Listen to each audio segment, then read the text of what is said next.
Hello, dear listeners. I am Professor Nitin Arora, the head of Amity University Reiki Foundation Center for Science of Happiness. And you are listening to your favorite show, Executive Harmony, Conversation with CEO on Happiness and Spirituality. I am right now at Radio Amity 107.8 FM.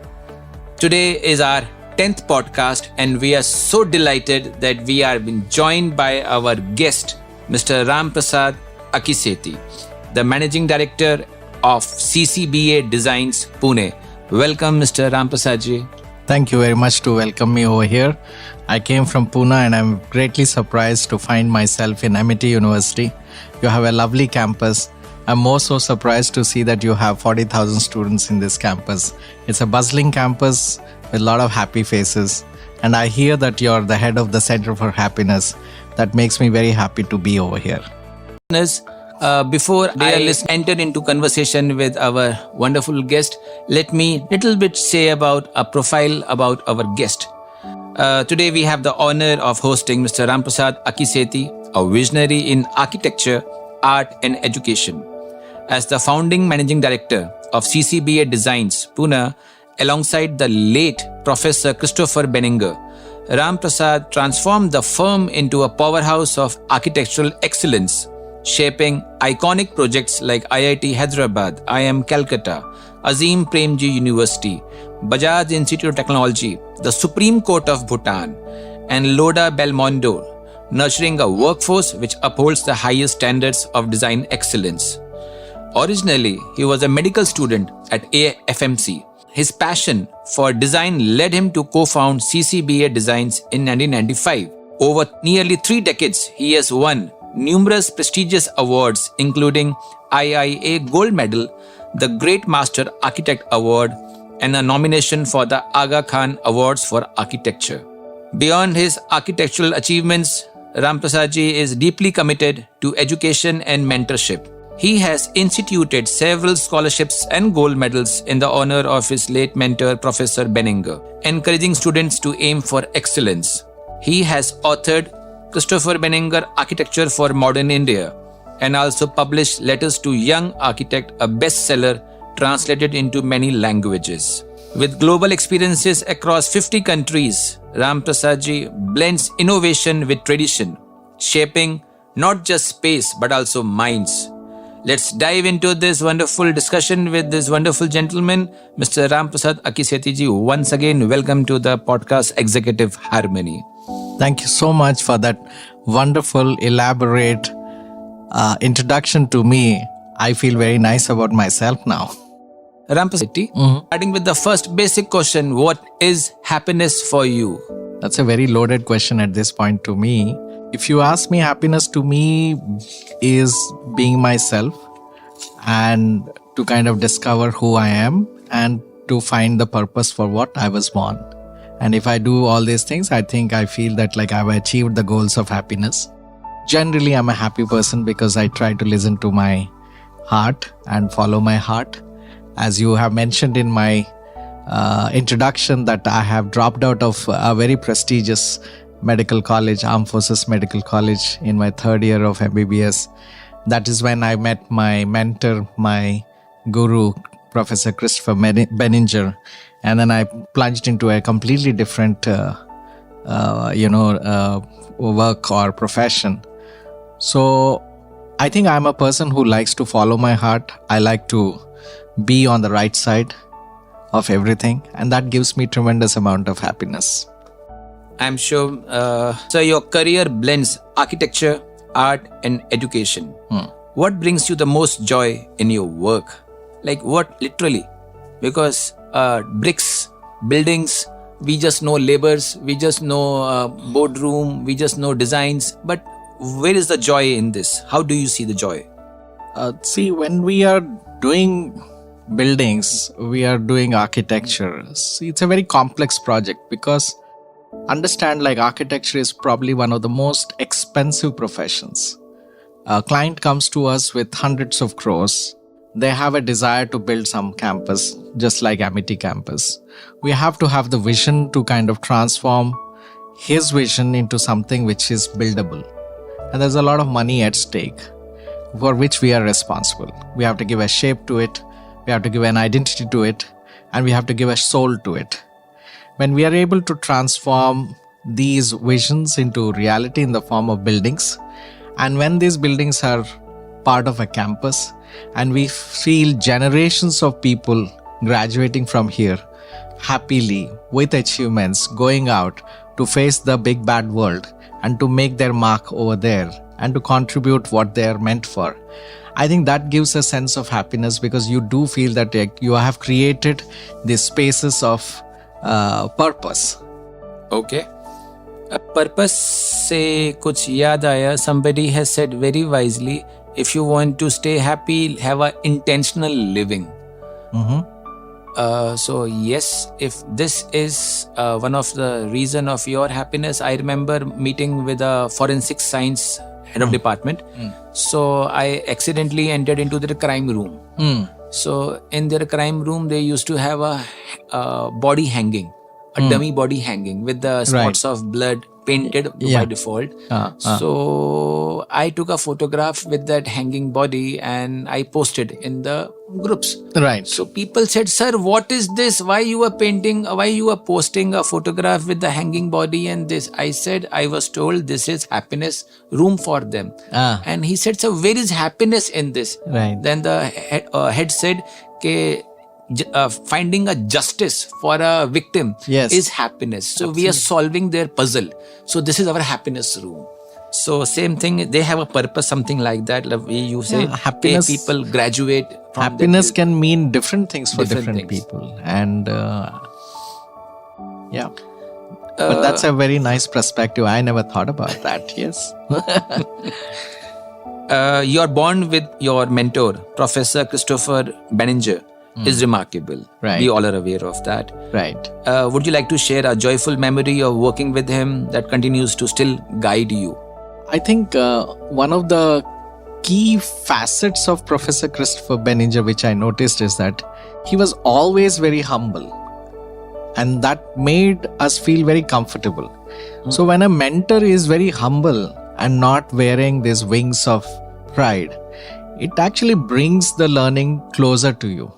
So despite being a professor at Harvard University, despite having a PhD from MIT, very rarely you find people who have gone both to Harvard and MIT and then coming to India to set up the School of Planning over here, leaving everything aside. So that School of Planning is in Ahmedabad.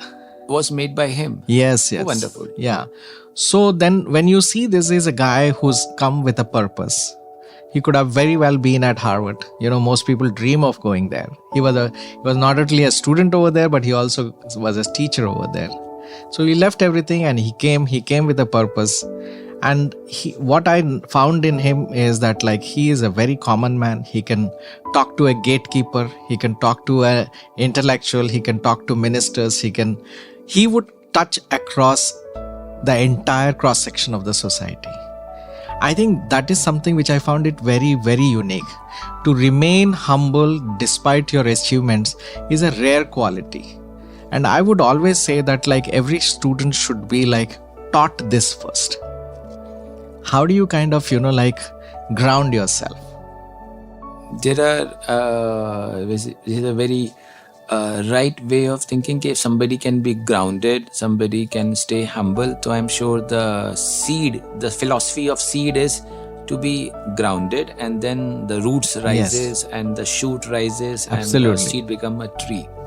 So that is one thing that like I could say that in the last 31 years of my association with Professor Christopher Benninger, that like there is never a point that I have never questioned myself that if I'm grounded or not, and it helps me to be more basic than naturally, and it gives you that space to kind of open up your room for more intellectual content to come inside you when you are more open.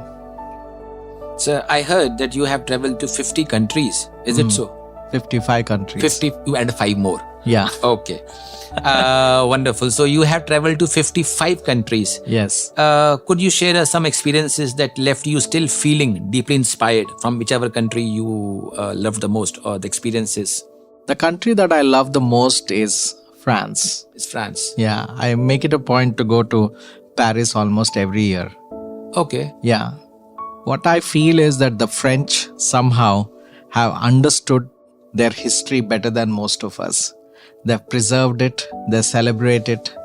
There is a continuation of their history even into their present life.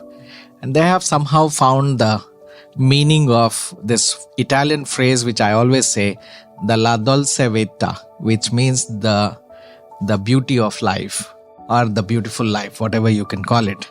And for them, the beautiful life means good food, how you dress, how you keep your buildings, what kind of conversations that you have, what kind of poetry you read, what kind of films that you see. And this is what makes it what is called civilization. And I found that the French, even till today, they somehow, generations and after generations, they somehow inculcate this in their upbringing. And that's why you see even their language is very sweet. Indian languages are also very sweet, but who is speaking and who is teaching them how to speak makes all the difference. So those students and the people, those who are listening to this, one of the takeaway immediately from this answer given by this wonderful person, Ramprasad ji, that talk sweet. Absolutely. If you can talk sweet, most of the issues are resolved. Correct. I have heard, I remember I staying in a house and the neighboring talk was as if they are fighting. But then I realized that this is not their fighting talk. This is their different normal talk. And there are some people when they are fighting also, they talk as if they are talking very sweet. So there is a tremendous impact of the words, or you can say way of saying it. How you express How it. you express What's it. your tone? What's your tone? Yeah. So it makes a difference. Right. Many people, those who are listening, they don't think French for the buildings. They think something else. They associate French with, I will not say what, people can guess in their comments and all that. So what is French meaning coming for them, including the dress or including the postures and all that. They think only French is that. French fries and all this and all that. But it is far more deeper. Much, much deeper, yeah. So you have received prestigious awards and recognitions. Which one holds the most? I must correct, I'm just a representative of my firm, which I founded with Professor Benninger. So when I talk, I will never say that like I have received it. I would say that my organization, CCBA Designs, has received several awards, because we make it a point that whenever we are taking a project and we have to do architecture, we always tell our client that we must ask singular questions. Would this project be something out of the box? Would this project achieve an award or a notoriety? Would it be published? Would it be timeless? To us, the timelessness is very important, because when we are building buildings, we are building on the earth forever. No building once it's built is ever torn, at least for the 60 to 100 years. 100 years. So when we are building with sensitivity. And when we are building with sensitivity, we must bring in what is that we can bring it to demonstrate the time and the skill that we hold today, that our next generation will celebrate it. किसने बनाया होगा इतना खूबसूरत बनाया? अभी भी हम लोग जाके ताजमहल देखते हैं, मीनाक्षी टेम्पल देखते हैं, किसके लिए? It should always inspire you, and buildings must inspire. It is the buildings that creates a civilization. So that's why we always ask our client, because as an architect, you are just like half. But you have a client who becomes from a client a patron of arts and architecture. And that's when the whole team is completed. And when the client becomes a patron, he understands the aesthetics that we want to bring in. And a beautiful project is made, just like how your Amity University is. And all good projects, beautiful projects win awards. And we have won several of them. But one of the criteria for us is that, like, will this win an award or not? And that is how we take the commission. Otherwise, we don't. We let go the projects. So this is a wonderful way of thinking of the word let go. in happiness, sometimes we have to say that you have to let go your traumas, let go your attachment, something. But very difficult to explain this, how to let go and what is the method. So professionally, I think you have given, or you can say the bingo one point is, if you want to do something, do it for the best. And if it gets an award, then why not? Then only take up the project. Yes. So, from a perspective of a student, how, if I want to relate, how to learn, let go of some assignments, some meetings, some movies. If you are watching a movie, will that movie add value to their assignments or to their learnings? If not, just let go. If it is just for the distraction, maybe this is distraction for them. But if they can handle that and they can cumulatively, they can make some meaning out of that, it makes far more better impact. Wonderful way of saying let go. Yeah. I'm thinking. I think we must all learn to let go. Sometimes a failed relationship, let go. Some subjects we just are not meant for. Change your subjects, let go. Sometimes, a journeys that you want to take, they don't happen because of financial constraints or maybe logistics or something, let go. Because life is not short. The problem with our generation is that we all want to cram the entire life of 60 years of adulthood into 6 years, and we want to have our car, our first house, our first affair, our first foreign travel, everything crammed up, and that is where the stress builds up. Always think that let it go now. I don't have to travel right now. I can travel later on. It's a huge life. Think about it. We never think about it that if your average student is 20, 22 or something like that, and 20 years from now they will be in 40s. I'm 53 myself. So imagine when I'm 50, I look back and I see that I have worked for 30 years and I have 30 more years to work. And when I started in my 20s, I did not know anything, right? And I had a singular goal of some aspiration, but I was not running after everything. There are things that now I have kept it to myself. And I have said that now that I'm 53, I could have my second career and I could do those things because I want to work till 80. So we don't need to cram life. Let go, space it out, and then life will be very stressless. Yes. I remember one interview of the CEO of Amazon, Jeff Bezos. A question was asked, sir, what is stress? So he said, stress is coming by not managing what you can control. If we can just manage what we can control, stress is manageable. But if you are trying to control what you cannot manage, you are increasing your stress levels. I agree. I mean, don't overburden yourself with too many things planned out in a day or something like that. Have 4 or 5 things in your whole year that you want to kind of focus up, and then be worried about that. So I was saying that I think have a few agendas for your life, which could be your main agendas, and the rest can be your secondary or tertiary agendas. But don't kind of pack up yourself. I see nowadays a lot of parenting is over-parenting. Over-parenting, helicopter parents. Helicopter parenting. I think these are all new words our parents never knew about.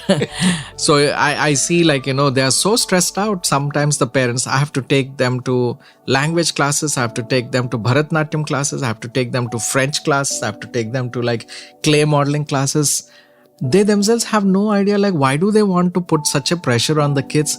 Do they want him to be a master of everything? It's impossible. They themselves have never found even one person in their life who could do all these things. And guitar classes. I think we are just overburdening in our times to overachieve, which is absolutely unnecessary. Each one of us are built to do something. Let's do that something very, very well. You are born to become a teacher. Be a great teacher. Be a better version of yourself. Every year, ask a question. Am I a better version of my previous version, I am here to run CCBA. I have to ask the question, am I a better version of my previous, avatar? Can I improve my organization? Can I do better buildings? Can I make them more cost effective and sensitive and timeless? I think singular goals are very important. Those who are listening, maybe they are aware or no, Finland is number one in ranking of happiness. So one of the factor found for their happiness is aesthetics of buildings, or you can say how beautiful the buildings are made. Absolutely. Good architecture. Good architecture. So, and sir is a master of architecture and done wonderful buildings he has done. Sir, which building you love the most? Or you are going to say to me, I love all my buildings? Or you are going to like a mother, okay, I love all my children, all are my wonderful babies? You seem to have already answered. But yes, I'll tell you, I think the Mahindra United World College was one of our first bonds. So 30 years back. Back in those days, it has broken all the orthodox versions of what a teaching institute should be like. So it has broken all the things, and it has actually married into modern sense of designing buildings what was called vernacular ideas of learning, wherein you have indoor outdoor learning, wherein you have very loosely structured classrooms. A teacher could decide to take a class outside. How that happens? Sorry. Because when you design a classroom with a nice courtyard besides it, or a veranda next to it. So you can sit some days in the verandas and talk. And then you can give assignments where they can like sit in the courtyard and do. So all teaching doesn't have to be within the four walls. And so that broke all the things. And it won the American Institute of Architects Award. Which was one of the first, prestigious and big awards, international awards. So I feel very happy about that. Then I'm very proud of India House. India House marries my place of residence as well as place of work. So my house, my studio and a gallery all are in one nice, tight urban plot on an arterial road in Pune. But we have done it so sensitively that like we could live there, we could work there, and celebrate life there. And all this happens without each one trying to be on top of each other. So when I live over there, I feel very peaceful. In fact, there are about 60 people who work in the company. Most people come and think that no one is working over there. And that is where the behavior modulation comes. I tell people who come to my workplace that you're coming to a place of meditation. Wonderful. Yeah. So try to be here in a meditative state. Working doesn't mean that you have to yap and chat and talk all the time. So there is no noise. As if 60 people have disappeared. So that is what is called the part of the behavior modulation or operations. And the buildings or the architecture also kind of creates that aura for people when they come over there. They feel that they have to change their behavior. Right. Sir, I heard that you are providing scholarships to honor Professor Benninger legacy. Correct. How does this helping others succeed bring you happiness? Or how does it how this idea came and how is it going? Acceptance and all that, how it is working out? I feel that any kind of help to the needy is welcomed by the society. And the best way to remember somebody is making them Amrit, alive, or let's say eternal, by instituting awards. That would be a matter of pride. I have instituted many gold medals and scholarships on the name of Professor Christopher Benninger for students of architecture, young architects, practicing architects. Because winning that award also channelizes something which is called, yes, I do want to be like the next Christopher Benninger. So it's a motivation. One. Second thing for me is that I do see that I am giving these awards and I have the hope to see the next Christopher Benninger being born. So I think, it's a very nice way to kind of keep somebody, in the spirit of that somebody alive, by instituting awards and gold medals and, In fact, we have adopted a school also It's a unique school. It's probably the only ambidextrous school in the country, in Singrauli, Madhya Pradesh. I heard so. Yes, I heard so. So I have adopted that, and I was very enamored by this gentleman who is my age, 55, and he has taken the onus of building this school and imparting education to these children by teaching them to write by both the hands, all free of cost. And he does it with extremely little resources. So I felt there is something that I could actually kind of do it. And he was very kind enough to say that he would want to name it after Christopher Benninger, this school. Is it? Yes. So I said I would like to take up the whole cost of running the school and, paying your salaries, everything, and which is not much actually, surprisingly. And so it gives me happiness. I think giving always gives happiness. Yes. Like a mother or a father. Absolutely. Or somebody who when we share, I think our happiness becomes double. Right. Sir, I heard about this Letters to a Young Architect, which has inspired many.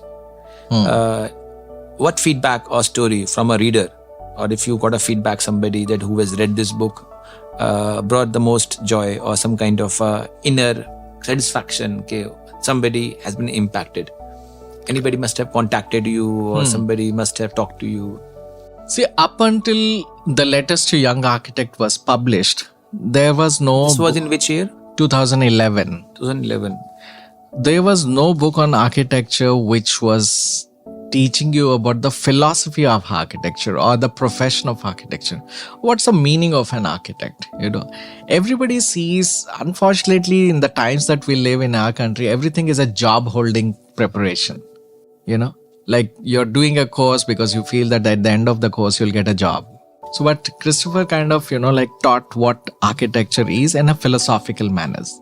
And this book was written with that, with no photographs. Everybody thinks architect's book should have a lot of photographs, but this is not a photograph book of buildings. It's about, and it can be even, this is a book which can be read by anybody and applied to any profession. You could be a doctor, you could be an engineer, you could be a lawyer, because the language and the thought processes which was written was meant for everybody. I'll give a small example. He says that you need to always find wise men in your life. You must have a quest for wise men. So that has nothing to do with architecture. It could be applied to anybody. Why does it say? Because wise men are like a library. You surround yourself with wise people, you're going to become wise one day too. That's a wonderful statement. Wise man is like a library. Yes. They are talking to you from the experiences of their decades of life. So in the same way, he says that you must always search for the good in the person. Instead of criticizing, try to search for the good in the person. We are very human and we like to find faults. But there must be something good. And that can be applied to anything.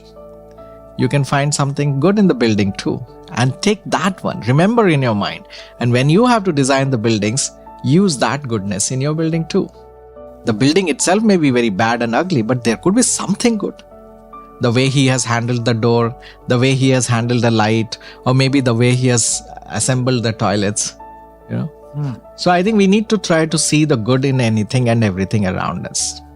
I'm sure you and the audience must have heard about the Steve Jobs' famous reason how come he was able to design the best iPhone. So he said, in my education times, I attended the class for calligraphy. So people said, what is calligraphy to do with your iPhone designs? He said, I was in love with the design of the fonts. So it looks so beautiful. It looks so elegant. So I ensured in the iPhone, everything that was designed, it should be very elegant. Absolutely. And he also said the design was such superior class that we don't provide a manual for a phone. It should be automatically, subconsciously, design should be something like that. We don't have to read the manual what to do this and what to do that. It has to be very much elegant design. So yes, this way, if it is okay, if you could relive one happiest moment of empowering someone, what would it be? Empowering someone. The happiest moment of you must have empowered somebody, blessed somebody, and things happened, click, trigger, fusion reaction, something like that. Oh, okay, I'll tell you. There's this boy who works in my house, in the office. He came from Bihar. He did not want to study. And he came... Achha, I'll stop you. Audience, you should listen, understand one thing. Ramprasad ji, office and home are same. He had designed his big mansion of an office in such a manner. He has a home inside that. And one more thing, we were talking backstage before the podcast started. He said, most of my employees, I gave a policy. And the policy was interesting. He said, those of my employees who will buy the house near this house, the office only, I will pay 20% of their EMI or their value of the money of the house. That's a wonderful way. I said, what is sense in that? He said, now they are loyal to me for lifetime, kind of a thing. That I said it out of just like a joke, but realistically I saw that when I asked you the question that how much time do you spend in commuting, and you said 2 to 2.5 hours each day, right? And I felt these Indian cities are going to, at least for the next 20 years until we have metro systems and better urban design, they're going to be difficult for normal men to live. And what is a city that doesn't give you that extra free time? None of us have any free time. No free time. So a lot of 20% of our time goes into what is called waking hours, goes into travel. So that's not a good thing, That's not a good thing. So when we built India House, we decided that why don't I give 20% of the down payment to my staff and colleagues who work for the company, that I will offer them, if you buy within the 1 kilometer radius and walk to work, we will do the 20% down payment. And it's an attractive thing. Of course, for them, it's an attractive thing because the office is paying for it. Yes. For me, the long-term attraction is that I would have my most important core staff members staying nearby. They will each save 2 hours of their life. Every day. Lifelong. Which either they can contribute to themselves or to their family or to the office, but not onto the roads. See, that extra free time which you'll waste is very important for creativity. The freedom of wasting time is very, very important. Because when you empty, that's when you get the most beautiful ideas. You can't pack your brain with everything. Yeah. So that's why I thought that it could be a good idea, and then it has worked. So we've been there for 17 years now. So you have designed IIT Hyderabad, I think IIM Calcutta, and I think Azim Premji University also. Right. Beside these, which you have designed, is there any existing architecture or the building or the temple that you are fascinated about?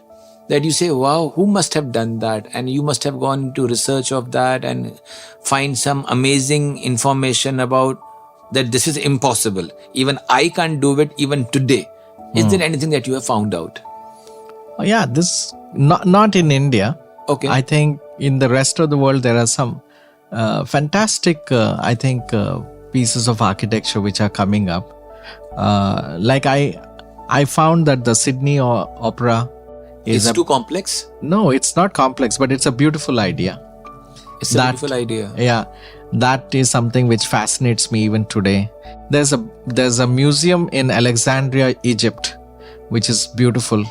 If I have to ask to kind of design that, I would love to design that. I think there are buildings like that, and I would say the Meenakshi Temple complex is a beautiful idea, which was designed by the Chola kings. So I think Indian history has so much, modern architecture has many. We cannot say there is one or two buildings. There are just too many, and all around they're all around here.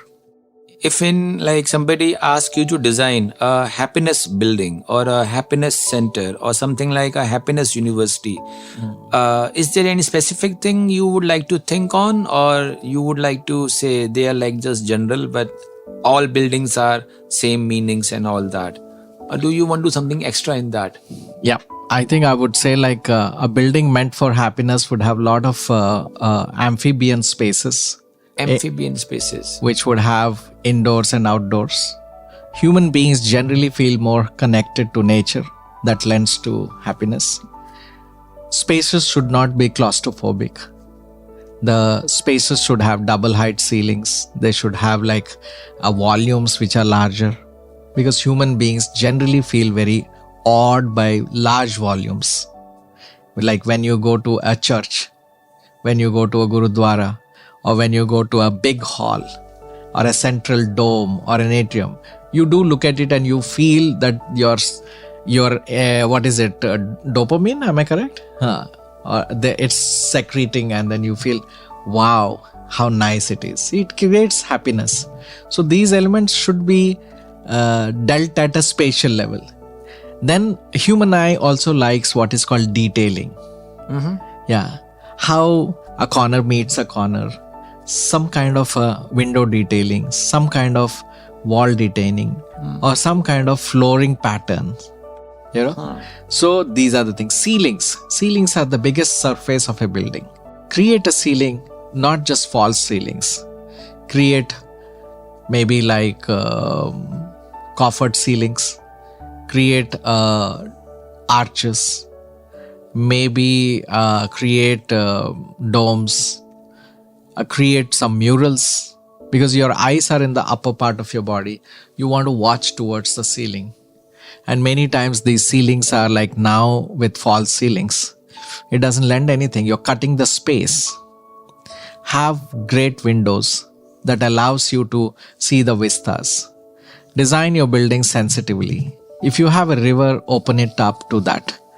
If you have a bad construction site or a kachra depot next to you, close it with a long, strong wall. So these are the kind of modulations that you can do to create any building to be happy. Sir, I heard that you have organized a Pune's film festival on architecture Yes. and urbanism. Right. It's like very unique. Like, what is this all about? Like, we have architecture means simple buildings, but film festival on architecture, what was that? Yeah, you're right. For a common man, architecture is just building, because that is what we have presented. It is like for common man, the greatest food is dal chawal, right? But that's not cuisine, right? It's food, kitchen food, right? So can that be the purpose of humanity? No. Human beings have been created to challenge the horizons. If people are able to create with the same, raw materials, dal, the same raw materials can be used to create 5-star Michelin cuisines, right? So we need to explore and exploit our potential. And this film festival actually brings to the common man of the city of Pune to understand what can good architecture do. If you design buildings, instead of just building what is called a house, which either looks garish or it could be just mundane spaces with bedrooms and living rooms, design such a way that like it feels like whoever is passing by feels nice to look at it. And if everybody builds nicely, then it becomes a nice street. And if there is a nice street, you will go and walk in that street. And if every street is nice, then it becomes a nice colony or a community. And if every community is nicer, then it becomes a great city. So we have to always feel that way. Like, look at it, like when you come to Delhi, you feel like going to Connaught Place. Why? Well designed. Yes. See, even in India, people will say, where to go? Chandigarh, well planned city, something like that. Yeah. Okay. Audience thinks you may like to comment on that, which city or which colony or which part of the street that you go just to see the aesthetics, because that also bring a big joy. Okay, let's go on the next dimension of the podcast, which is spirituality. Spirituality is not religion directly. If I want to emphasize, Ramprasad sir, if you would like to say, what is spirituality for you? Happiness in organization, mentorship, we have just discussed few elements. But now spirituality. People say happiness leads to spirituality. But what is your meaning of spirituality? Are you a spiritual? How do you say I if am, you are or you are not? Yeah. What I always say that I'm not a religious person. we also I'm don't want to say a that. spiritual person. It's my connect with something which is unknown. Let's call that unknown as the God or energy or superpower, or maybe like an idol, or maybe a direction of worship. It's my connect where I find myself. I think to me, that is what is spirituality. It's the way you connect to yourself. Somebody has said very different way. When I asked what is spirituality, he said the ritual of a spirit is spirituality. If you can make one ritual which connects you with yourself, the way you said it, so it is my way. It is my way. So he said, if you maintain just one ritual, Correct. it could be going to a temple, it could be just doing a yoga, it could be watching the sky, any particular thing that you do, just one thing. Yes, So that you remind yourself. Yes, like I remember when Christopher used to draw, he used to say that like God comes into him and he flows through the hand onto the pen and onto the paper, and that is when he experiences spirituality. So for him, that's the way of expression. In the same way, somebody who's a musician, he's like immersed in that music and he creates the most beautiful song. That's spirituality, that person, And maybe some mother or a lady in the house, she wants to cook fantastic halwa for her children, and that's the spirituality for her. She gives herself 100%, and all that she is doing is that taking the same suji, same sugar, mixing them with lot of love and affection to get that perfect blend to give that melting halwa, and the kids are very happy, and that's her spiritual journey. So I think spirituality can be anything where you connect to yourself. Where you connect to yourself. What is that ritual? So audience, listeners, students, start thinking on, is there any one ritual that you have which connects you with yourself? If there is something, you are on this path of spirituality. That is your ritual. Yeah. How does spirituality influence your creative process and brings balance to your life? Like this way of connecting with yourself, how this influence your creative process? Like you have to design, you have to think very deep in details of many layers. So is there any way you have thought of, if I would not have been this, I could not do this? See, I must also tell one more thing, that spirituality doesn't happen like you do something for a few minutes or a few hours or something true. like that. It has to be it's a lifelong. It's a habit. It's a lifelong habit, and if you do it for decades and decades, that's when you kind of really get the essence of spirituality. You just don't do it as a ritual or as a chore that you have to finish it. You finished a task, and a lot of things nowadays you hear about, like, oh, I have to go for my meditation class, I have to go for my yoga class. It doesn't happen that way. You're just doing the physical part of it. It is not going to be manifested at a spiritual level, at a soulful level. And when you don't get it at the soulful level, you're not going to be a great musician. You're not going to be an artist of a certain notoriety. And also detach yourself from the monetary part. Most of us, we go with it with an idea that like, oh, if I become a great musician, I'm going to earn this many $1 million. You're never going to do that. No musician who made millions ever thought that way. They gave their 100% to their craft. They perfected that craft. And that's when they got the millions. And for that, you have to spend decades and decades. Perfection of the craft. Yes. That could be the punchline we can take as a listener and a learner. We all believe we are lifelong learners. So we are feeding sometimes on the wisdom of the people, and today we got another one. Perfection of the craft leads to the highest level of happiness, or you can say whatever achievement you want, whatever goals you want to achieve. If you could design a space solely for reflection and inner peace, what elements would it include to inspire spirituality, happiness, peace? Like what element you would like to add on? As in, you are talking about building materials? Or it could be anything, like if there is a space we have to design and the building is ready or the building has to be made. This is almost like an IIT question. Is it? I think I'll fail in this. Is it so? It's not Is an it easy answer. Like, just for inner peace, like what, like color or some elements should be added, some sound, like what is a good You mean to say a combination? calming space? Calming space. See, a calming space should have all the necessary elements such as water. The 5 elements you are saying? Yes, Panchabhuta or whatever. Panchabhuta. The sky, the wind, the light, the greenery. I think when you have a space with all of these things, I think there is a kind of a good balance of your mind, and then you will naturally feel very peaceful and spiritual. Do you have a dream project Yes. you believe that Yeah. could bring joy and unity to communities? Yes. Like which could inspire, as you said, to future generations? Any kind of a dream that you have? And when I was a kid in my little city, Vijayawada in Andhra Pradesh, we used to have something which is called like a community library. Okay. And we anybody could go there and read newspapers and pick up some books and all those things. Today, you do not see any libraries at all. People say that like we can watch films, we can see like, screen and read. No, they are, I think, fooling with themselves. Book is a book. And when you hold a book, there's a different feeling, So I feel that like if I could in my lifetime in a city like Pune where there is no library at all, if I could use all my resources, all my connections, all my wealth to build 2 projects.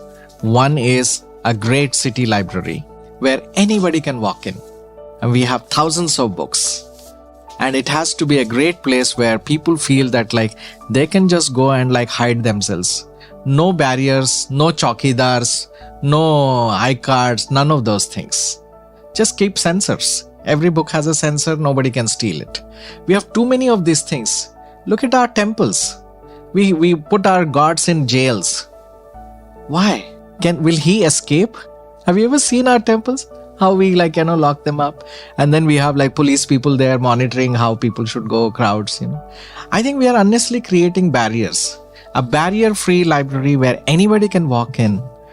They want to read over there, sit there in silence. I think that is my dream project. Then there is another project which is called the Performance Center, an art gallery, 2-3 auditoriums where people can perform dances, music, this and that. The more performance centers you have, the more people of that particular area or city will become more civilized. Because the highest achievement of human creation is performances. Like singing. It transforms 500 people who are listening to that person. Dancing. That story narrated by that hand and physical movements transforms 500 people. This is how it was in the past. But today, if you look at it, like we don't have any of those things. I don't even know, like, does Noida have a city library, or every colony of Delhi has a city library where people can just like go in? We need to create these things. And this is what when I go abroad, when I go to America, I can just go to New York City Library and I'm a tourist. I can just walk in. Nobody is stopping me. Yeah. You can just go sit there, read a newspaper or take a temporary membership. Knowledge has to be like that. You don't trap it. So you are saying we are missing that here? Absolutely. All over India? Absolutely. Can you think about anywhere that you could walk in? Walk in is like... But yes, they will ask for the membership. That's all. What is that? What difference I'm not getting? No, I mean can I come to Amity University and sit in the library over here? Not just like that. Yeah, why not? So you are giving me ideas now. Yes. So we have to find out ways. If those who are interested in reading... Why only Delhi University students have to go to Delhi University library to sit there and read? You're basically creating barriers. Yeah, but we can travel. We can travel different universities. Anybody can go and... No, not that. In my own As a city, guest, you can no, go. you have to have all kind of passes. some passes have to this be and there. that. It's Yes, not but necessary. Okay. City libraries are something like your public parks. City library, like public parks. You can just walk in. If you want to go and sit in the Nehru Park, you can walk in, right? Yes. Why can't you do the same thing for your It should be like a railway station. Anybody can go in. Right. Wonderful. So you are giving me ideas for new level of activities or some kind of maybe 2 year, 3 year goals that you are giving to me. Giving ideas now. I'll come back to you how to implement that also. Let's move on to the next section, which is a rapid fire round, or you can say a cool fire round. Okay. You're going to fire me? You can fire me back. You can fire me back also. Okay. Okay, ready. I'm ready to get shot. Here comes the first bullet. Oh. The one architectural element you feels defines your personality. The central space. Where it is.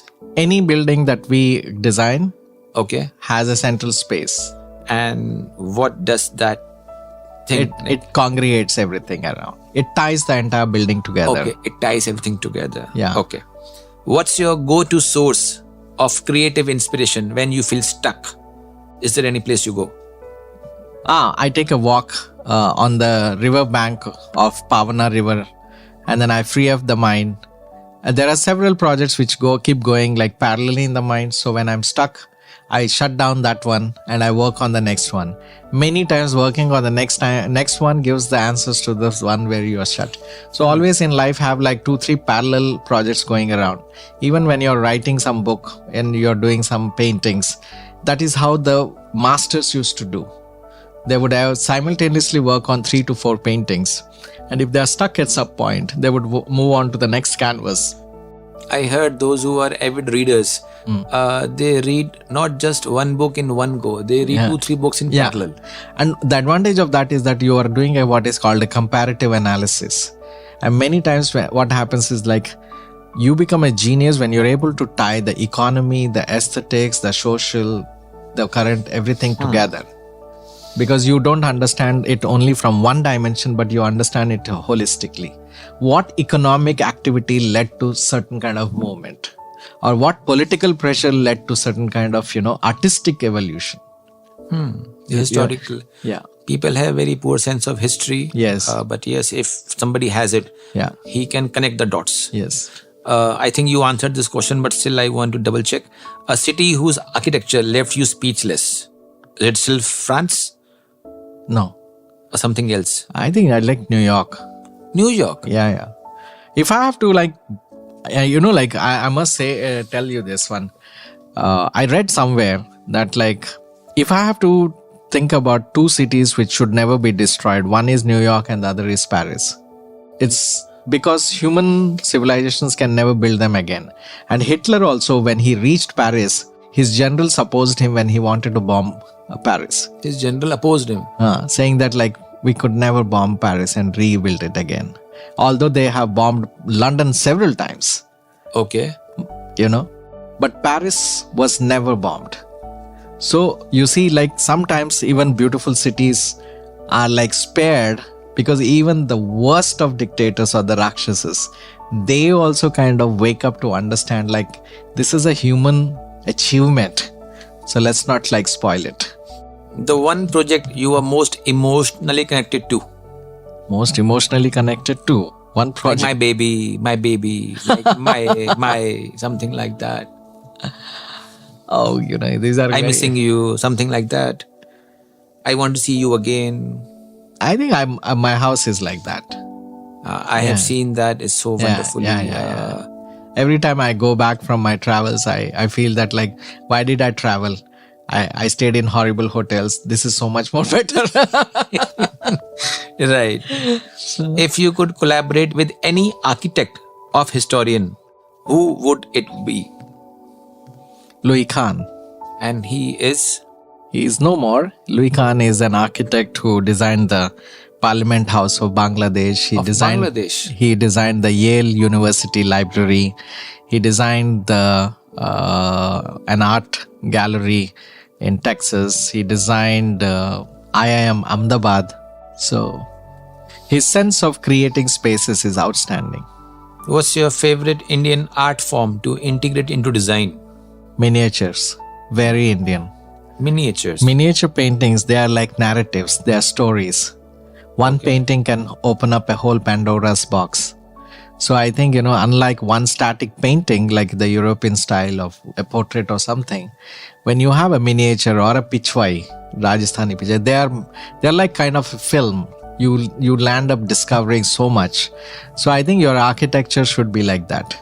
In a small form, it should open up to the whole cosmos. You should be curious. What could be there in this corner? What could be there in that corner? What is this space, that space? What is this room? I remember in the G20 meeting, Prime Minister Modi was welcoming on the stage all the ministers and all the presidents.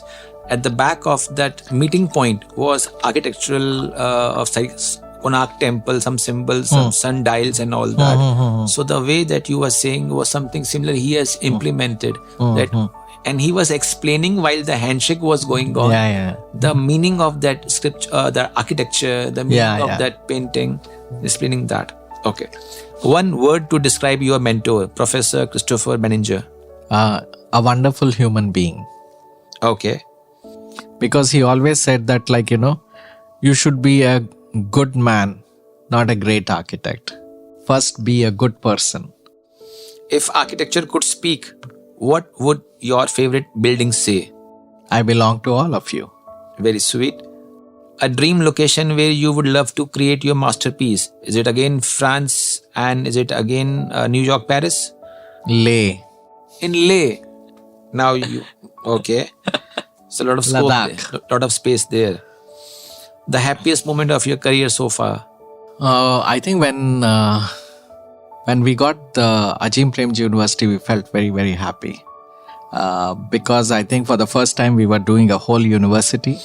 And there was this gentleman from scratch. And there was this gentleman who walks into India House. Mr. Ajim Premji, we only heard about him or read about him. And here is a humble man along with his wife and driver. They just walk into India House and they say, oh, we have come here and we want you to design the building. Very rare. It was not approached by you. Very rarely this happens. In the times that we live where everybody is so pretentious about their positions, boardroom meetings and presentations and all this, here is a man who walks in to our house and then he says that I want to work with you people on designing our buildings. So we were speechless, And it was a surprise for you, that he's coming and that he want to have this idea in his mind, something like that. Yeah. What's the most challenging material you have worked with in design? Glass. Glass. Glass is not a material meant for India. Not for India. Yeah. So when you're doing buildings which are tall buildings, corporate offices, there's a whole fashion now to build buildings with glass. And then they kind of attract too much of heat.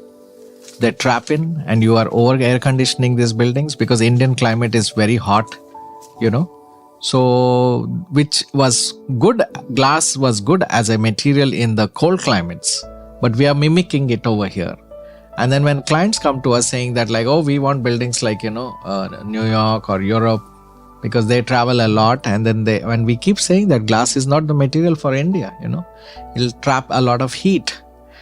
So you have to live with their aspirations and build for them because they are your clients and patrons. So you have to sensitively use glass. So we try to avoid using glass towards the south side of the building because south is where the sun is maximum. And we try to put it on the north side. So it is a challenging material from that point. Okay. The rapid fire round is over and I think I feel that I have shot too much. But you have given the response very beautifully and sweetly, and I think you don't got hurt and you enjoyed it, all the bullets. I think so. And what is surprising is that I myself I'm very surprised that we never had any cut and then, reshot. Reshot, yes. Yeah. Or what is it called? Retakes. Retakes. So we can call ourselves, our interview is a no retake interview. No retake interview. Yeah.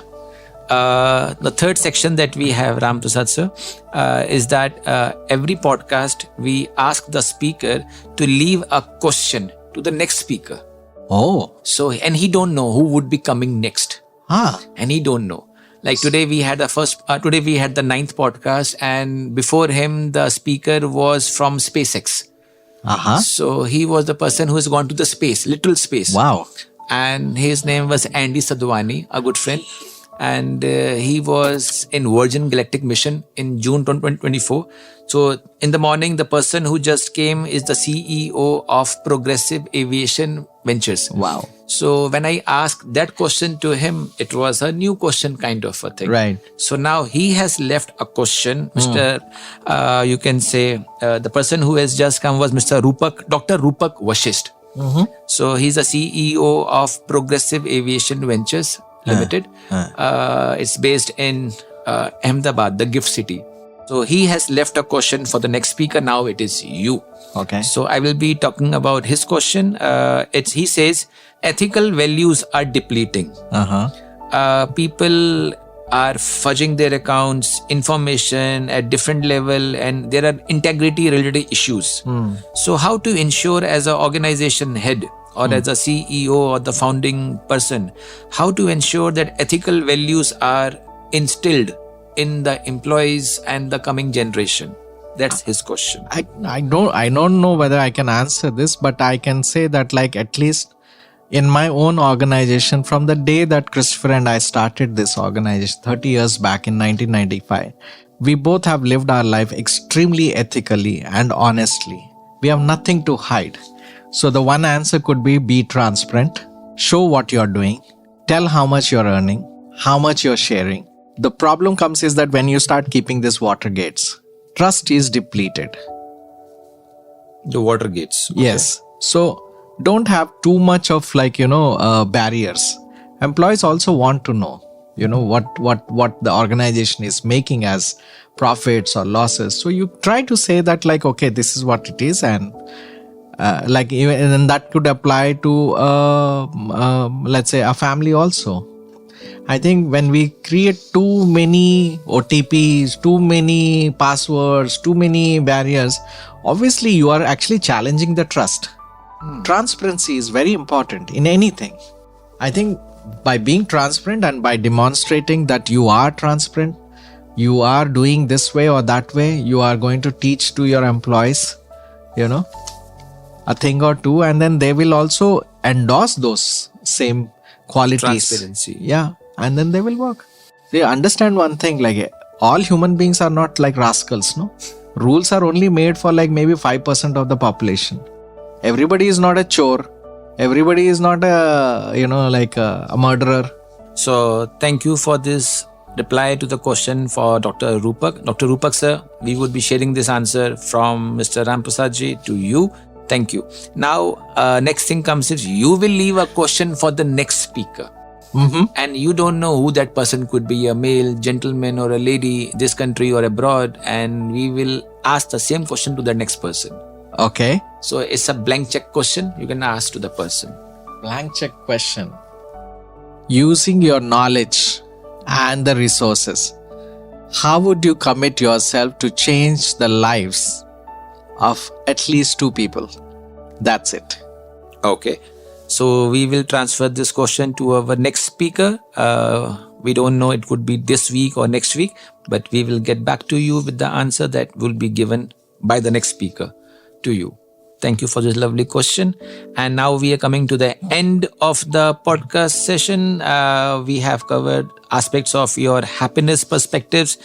You have discussed about the purpose is the most important thing to have. The happiness means intentional living. Then you talked about your favorite locations, architectures. You talked about your mentor, Professor Christopher, meaning like the stay humble, that how he inspired you. And there were few things that you have discussed which are very much inspiring. If I say you said it, let go. I can't forget that. Easy to let go. You also discussed about the famous buildings that you loved it, whether it is Mahindra or even Meenakshi Temple or Opera or Alexandria, the designs that you loved it. And then we ask you a question about the happiness building, and you said, okay, if you want to add this kind of an element, whether it is no claustrophobic, it could be high ceiling, or it should be natural. And I love one punchline that you said it. It is, wise man is like a library. So this is my takeaway also from your so far discussions, and your rapid fire was amazing. Each bullet that you have taken like a soft catch, like a cricket. You have done that lovely. Now, at the end of the session, I would like you to give a small message to our lovely audience. It could be students, faculty from different backgrounds, even community listeners, those who are listening right now in the radio, or while they're driving, or while they're sitting wherever on the couch potato, wherever they are. So one message for all of them. A closing message. Can this be a little longish? Yes, please. Okay. In fact, my message would be 2. Okay. When I was visiting Salk Institute in California, Louis Kahn's building, there was on the wall, it was inscribed by Jonas Salk. Jonas Salk was the inventor of polio vaccine, which he gave it free to the world. And if you remember, like we all knew like a lot of polio kids in our times when we were growing up, you no longer see polio in the world. It has been completely eradicated unless there are cases 1 or 2 over here. Now, Jonas Salk was asked by one person that what is the message that you want to give it to the rest of the world? And that has been inscribed on the wall on the building in Salk Institute. And the message that he says that we must ask singularly one question: what sort of ancestors are we to our next generation? If everybody asks that singular question, we will do less mistakes and we'll always make the world better for the next generation. If in the times that we live in, we know that there are a lot of problems, pollution. If each one of us decides that are we going to give to our children bad air, bad water, so we will think about it, and we will not pollute our waters, we will not pollute our air, right? So I very strongly believe that we should be good ancestors to our next generation. That is the message that I very strongly give. The next message that I always say is that questioning and being a thinker is very important. The problem is our education system doesn't teach us to question. If somebody is taking a bribe, we allow that to happen. If somebody is being corrupt, we allow that to happen. We don't question. And when we don't question, we are not thinking. And when we are not thinking, the society is depleting. मुझे क्या पड़ी हुई है? मेरा तो नहीं हो रहा है. Society will only progress when everybody questions, and education makes them thinkers. So I would be very happy if our educators make our next generation thinkers rather than just being book literate. Literacy is important, but making them thinkers is very important too. So these 2 lovely messages will be the hallmark for this podcast that we are now closing on. Thank you for this lovely message. There is a big surprise for you from Amity University students. As a memento, we create a custom song for our guest of honor for the podcast. I will be playing shortly. Here comes the song.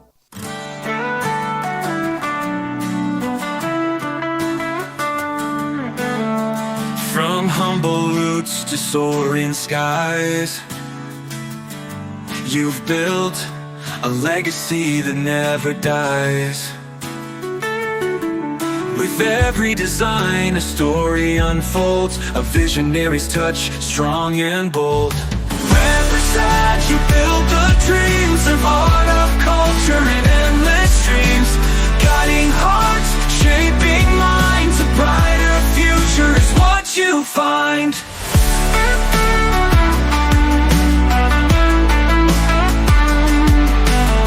From Amity to Bhutan's grand halls,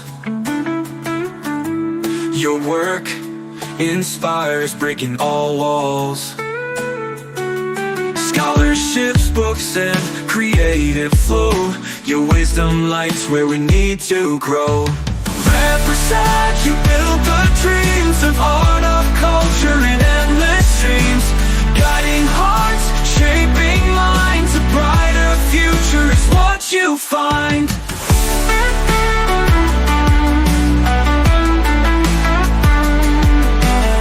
Your spirit and murals you paint paint a cultural beacon never faint, fostering talent, creating space, a lasting mark in every place. Ramprasad, you build the dreams of art, of culture and endless streams, guiding hearts, shaping minds. A brighter future is what you find.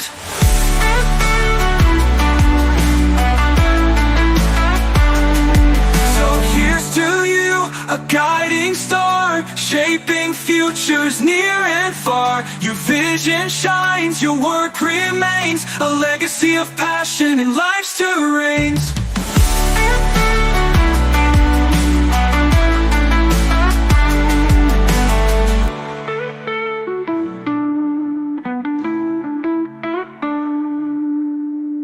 So now we are at the end of this 10th podcast, and our guest, Mr. Ramprasad Akkisetti ji, the founding MD of CCBA Designs. We had a lovely time, almost 90 minutes we have spent with him, and it felt like a breeze with him. He was very kind, very generous, very receiving person who took every question from the very soft perspective and answered in a way that ordinary student, any student at whatever level of understanding he would like to take on, he will get multiple meanings, or you can say a definitive guidance from his words of wisdom. With this, I would like to extend my gratitude once again to Mr. Ramprasad ji for taking his time for this wonderful podcast at Amity University Center for Science of Happiness. Thank you so much, sir, for your time. Thank you, Nitin. Thank you, lovely audience, for taking care, and please take care of yourself. Stay happy, stay healthy, and stay alive. Thank you so much. See you for the next podcast, number 11. We will announce shortly who would be the next podcast. Till then, stay happy, stay healthy. Thank you so much. Signing off from here, I'm Professor Nitin Arora, the host for the session, podcast Executive Harmony, conversation with CEO on happiness and spirituality. Stay happy, stay spiritual. Thank you so much.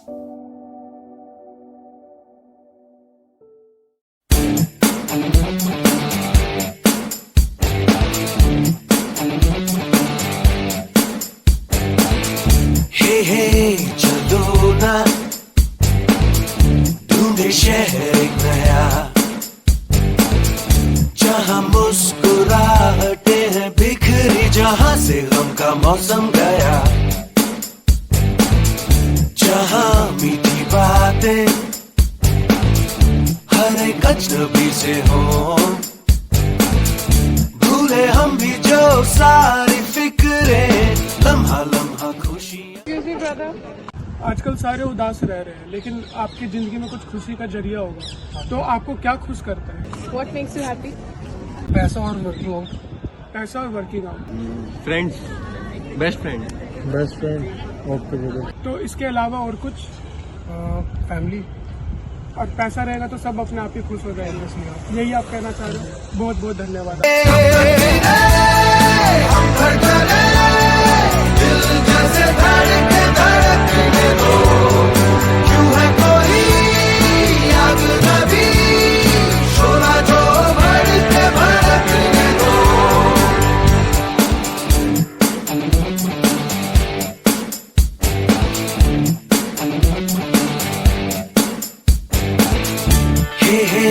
चलो ना गाए नए नए गीत, खेल ऐसा क्यों ना कोई खेल जिसमें सब ही की हो जीत। इन दिनों भूलो तारे कोई भी देखता नहीं, देखे उनको दीवाने हो के कोई कितना भी हमको टोके। खुली हवा हो खुला समा, जागे हुए हो सब अरमा, बेबे बेबे बेबे हम धड़कने दिल जैसे धड़कने धड़कने दो, क्यों है कोई आग नबी, सोना जो भड़के भड़कने दो।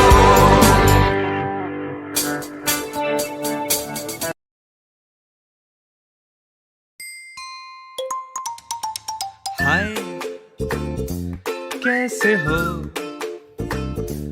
खाया क्या खुशियों की कसम। ओ हेलो, ऑफ है मूड, सैड हो तो सुनो। देखो मैंने तो खा ली है हैप्पीनेस वाली कसम, इसके साथ ही कह दिया tata bye to all the गम। हाय कैसे हो, खुश हो क्या, सच कहो। ओके लिसन, देखो ना झूम रही हूँ पूछो कैसे। सबको रिकमेंड करती हूँ मैं हैप्पीनेस वाली कसम, जिंदगी में एक ही काफी है, नो टेंशन हम हैं मगन।